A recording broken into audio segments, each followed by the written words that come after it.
What's in my camera bag 2023.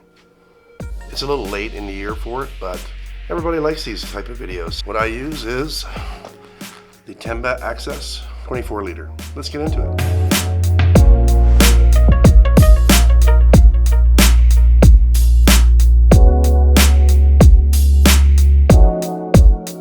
Hey everyone, just wanted to say thank you to all my subscribers.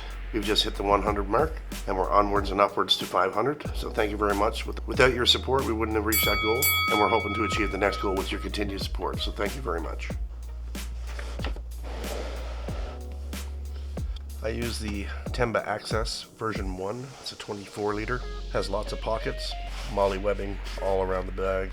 These webbings are reflective as well in the dark. So if you happen to be out night shooting, astrophotography, things like that, could be on the side of the road, who knows where you're walking, they're reflective to car lights and other lights as well. Water resistant zips, side access panel as well. Underneath here, it's a small storage, but I usually keep my rain fly, but there's also a tripod little bag here to put your tripod feet in, and you can attach your tripod to the outside here with your feet in here so they don't dangle around and catch on things. The new version actually comes with an air tag holder in one of the pockets here in the front. This one doesn't have it, so I would probably put one in here and hide it. But I also keep my rain fly in here, and this actually goes back probably to about right here actually. So you can fit quite a few little things in there if you really wanted to hide a few things. Going inside the front, this is where I keep my Ulanzi MT47. It's a little vlogging tripod. It's all metal.